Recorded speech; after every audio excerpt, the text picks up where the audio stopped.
एक शब्द है जिसे सुनते ही हम में से कई लोगों को थोड़ा तनाव सा हो जाता है। वो शब्द है परीक्षा। पर क्या इसका मतलब हमेशा से वही था जो हम आज समझते हैं? आज हम हिंदी शिक्षिका राकेश कुमारी के काम से प्रेरणा लेकर इस शब्द के असली गहरे मतलब को समझने की कोशिश करेंगे। जरा एक पल के लिए सोचिए, जैसे ही ये शब्द कानों में पड़ता है परीक्षा, तो दिमाग में क्या आता है? शायद स्कूल के दिन याद आते हैं, एग्जाम हॉल, कॉपियां, या फिर वो रिजल्ट का बेचैनी भरा इंतजार। और देखिए, ज्यादातर लोगों के लिए ना ये शब्द इन्हीं चीजों से जुड़ा हुआ है।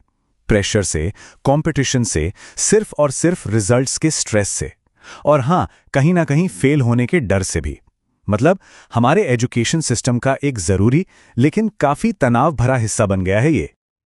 लेकिन क्या हो अगर ये जो मतलब हम सब समझते हैं वो अधूरा हो? क्या हो अगर इसका एक बहुत गहरा और सच कहूं तो काफी पॉजिटिव मतलब हो, जिसे हम शायद भूल ही गए हैं?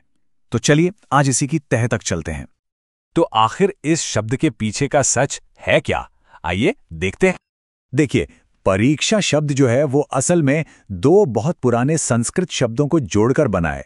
एक है परि और दूसरा है ईक्षा, और सारा राज इन्हीं दो टुकड़ों में छिपा है। तो पहले हिस्से को लेते हैं परि।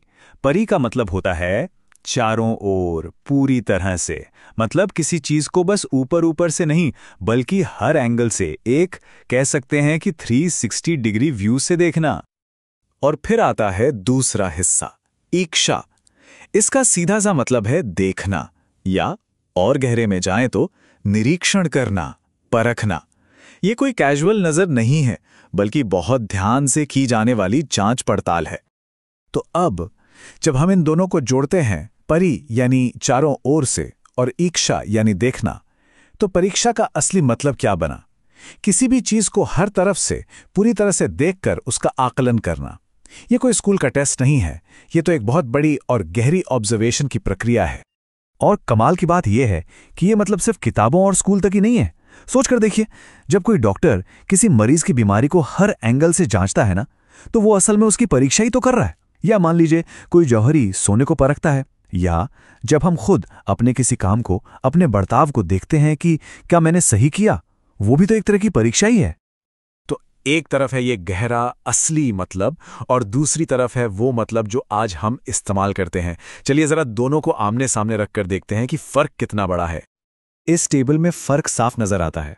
कहाँ इसका असली दायरा जिंदगी के हर पहलू पर था, और कहाँ आज ये सिर्फ एजुकेशन सिस्टम में सिमट कर रह गया है। उद्देश्य भी बदल गया। गुणों को पहचानने की जगह अब मकसद सिर्फ नंबर लाना और पास होना रह गया है। और जो भाव जुड़ा है वो तो बिल्कुल ही पलट गया। जहां जिज्ञासा और समझ होनी चाहिए थी, वहां आज सिर्फ प्रेशर है, कंपटीशन है।